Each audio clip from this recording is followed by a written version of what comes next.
Hello everyone, welcome back to Momma Jo's Kitchen, or if you're new here, welcome. I am so glad you are here. Hey listen, I was going to have a video yesterday, but I had unexpected company. It was family, so it's always great to see my daughter and my son-in-law and my two grandsons. So after they left, I thought to myself, well, most of the day is gone, so I might as well just not do a video until today. But what I have for you today is going to be quick, easy, and simple, but yet very good. And Michael's going to be home in about a half hour, and he's going to be really, really hungry. So what I'm going to make today is, you may have made this, and maybe you haven't, or maybe you make a little bit different version than I do. And of course, I make enough that normally to feed a family. But my husband's like feeding a family, so I'm making a larger amount, I should say. What I'm making today is chipped beef gravy. And I have a sausage gravy recipe if you'd rather, if you like sausage and you want to see how I made that, there's a full video on that in my, on my channel. So I've got my non-stick skillet here heating on about medium heat. And we only need a few basic ingredients. Now, I'll tell you, a lot of people don't use as much ingredients as I do, so you can scale this back. Actually, if you don't want to make as much as I'm making today, I would half everything, like half your butter, half your flour.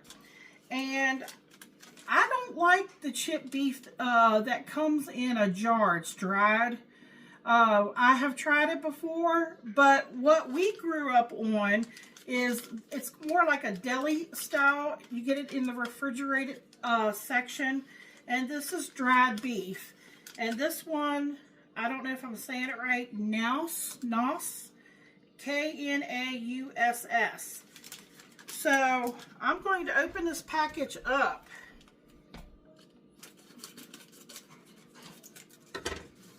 And show you how it's like in layers like this. And I'm going to take it over there on my chopping board and get it cut up. But meantime, I'm going to take a stick of butter and I'm going to start getting it melted in my skillet. A whole stick of butter. Like I said, if you don't want to make that much, do half of that, which would be either 4 tablespoons or a fourth of a cup. And you're going to need some milk. I always start out with 2, but I know I'm going to need more than 2. I'm going to do half a cup of flour, and if you don't want to do that much, do a fourth. And then you're going to need some salt and pepper. And then for the milk, I use 2% milk. You can use whole milk, or you could use skim milk, or anything like that you want. Okay, hold on. The grandson needs me, and I'm going to get that meat chopped up, and I'll bring you right back. Okay, I've got it. I just took my chipped beef over there and just kind of roughly chopped it all up into like little squares. And I want to get it in here and with my butter. The butter is still melting.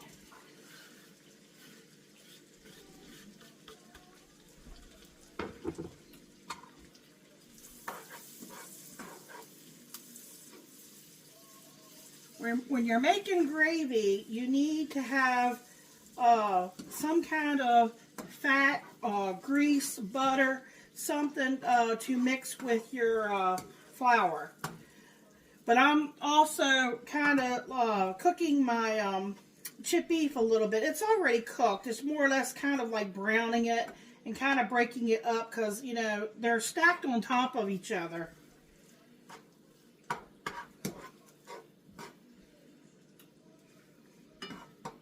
Now, you know, there's a lot of sodium already in your chipped beef.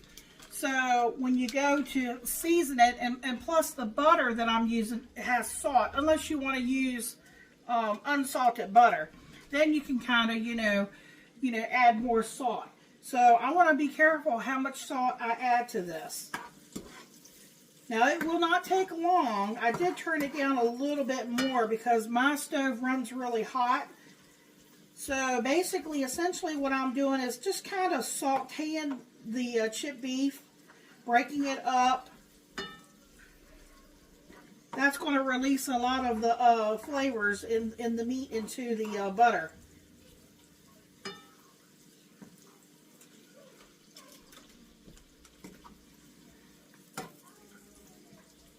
I remember the first time I had chipped beef, I lived next to my neighbor with my mom and my stepfather, and I used to go over to her house all the time, and she made chipped beef quite often.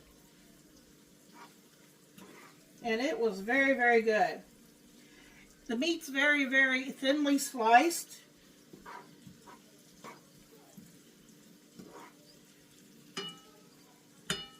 Actually, I'll bring you down, let you see a little closer look.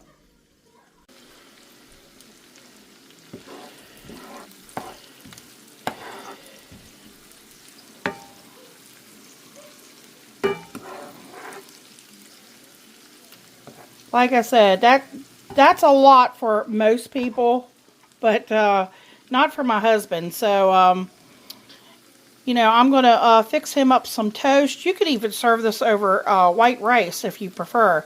And I'll be getting ready to add the flour and the milk, and I'll season it with salt and pepper after I taste to make sure it's not too salty. I'm going to set you back up. Okay, I've got the meat where I want it, so I'm going to add the flour. And I'm just going to use my whisk right now. Set your timer for 1 to 2 minutes. And what that is for is we want to make sure we cook the flour taste out.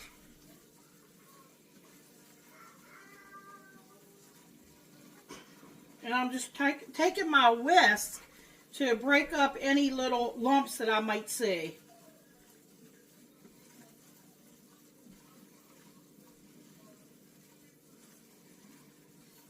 I will be adding plenty of pepper to this because Michael loves black pepper.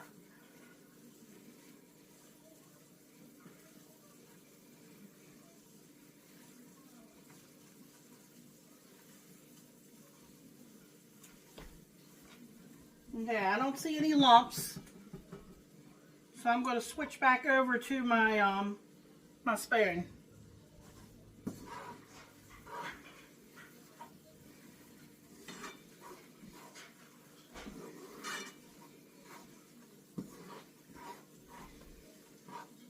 Okay, it's been a minute.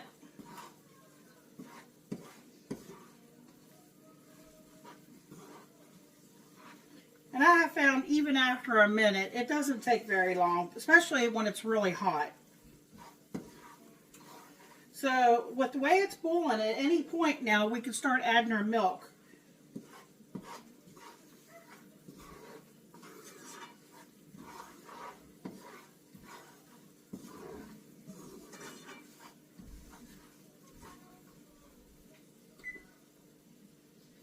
Okay, start adding your milk. I know some people slowly pour it in. Usually I just quickly pour it in, as long as you're stirring. Turning my stove back up a little bit. Now what we want to do is bring it back up to heat. And it's going to start to thicken on us. And that varies on the individual person. You may want your gravy to be on the thin side. If that's the case, you'll add more milk or water or a broth. I mean, there's just some kind of liquid, whatever you want to add. I usually just do milk. And if you wanted to thicken it, you could, but, you know, you could even add a little bit of cornstarch, and, you know, that way you don't have to worry about the flour taste. See, it's already getting thick.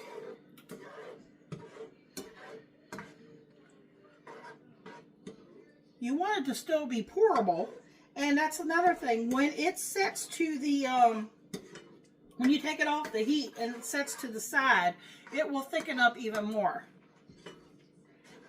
Now I can tell you right now, I'm going to need more milk.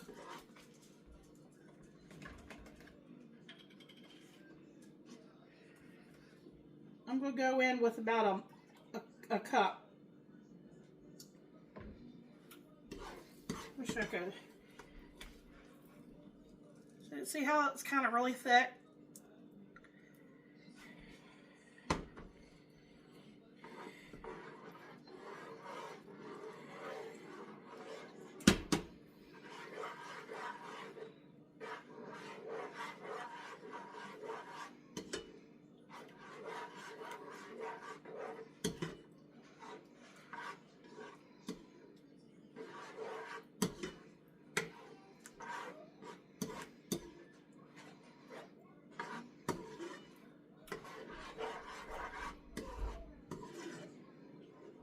Yeah, that's thick. I need more. And I want to get some salt and pepper in here now too. Since that's thick, I'm going to use my whisk here a little bit. That'll help blend it. The liquid into the...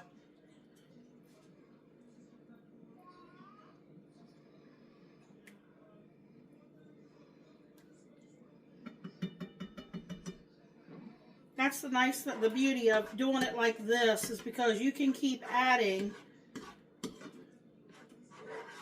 until you get to the consistency that you want.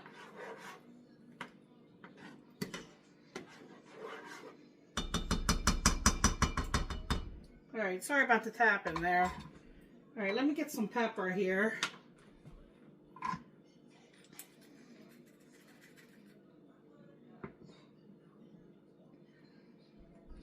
Okay, that's a half of a teaspoon of pepper.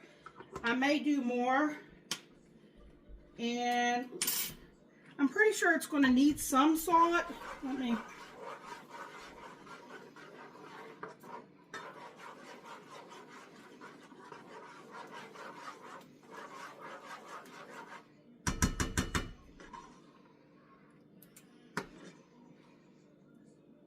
I mean, it's still pourable at this stage. Can y'all see that? But it's also thick. Hold on, Tuck.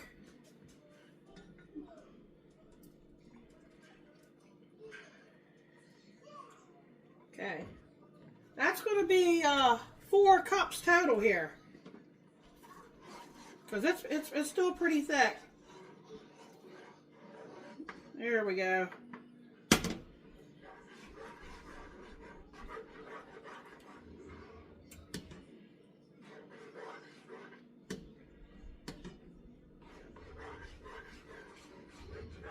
You just gotta have some patience. I think I made a little bit of a mess back there, but that's okay.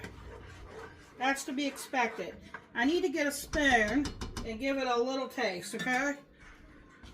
Gotta see if, you know, how much salt. I know it's gonna need some salt, but Chippy has some, the butter has some.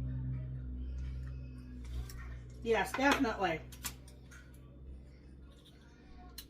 All right, don't let this shock you. That's half of a teaspoon. All right, that's 1.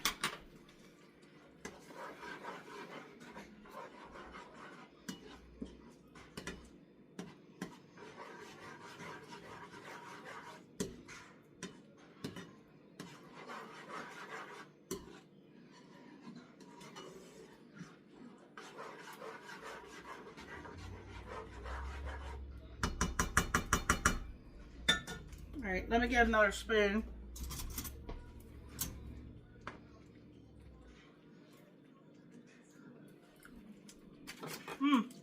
All right, I'm gonna bring you down and show you. All right, this is what it's looking like. It has plenty of salt in it now.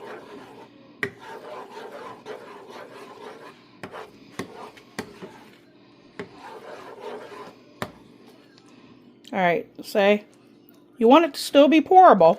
I mean, you want it to be thick, but you don't want it to be too thick.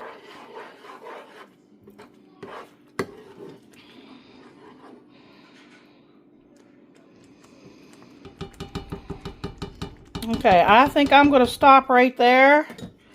And I'm going to get some toast ready for Michael. And he's going to be here soon to give you a taste test. I thank you all for watching.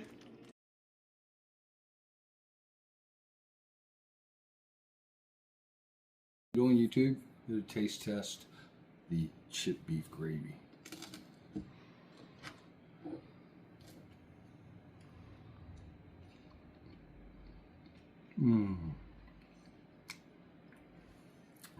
Perfectly creamy. The gravy part's amazing. The chip beef is absolutely, it's got the salty flavor. Goes great with the toast. If you're a biscuit person, do biscuits. If you're a pancake person, do pancakes. However you do it, you're gonna love it. Enjoy. Thumbs up, 2 thumbs up. Like, comment, share, subscribe. Check out Momma Jo's video when she makes this. Check out all her videos. Thank you. Good night.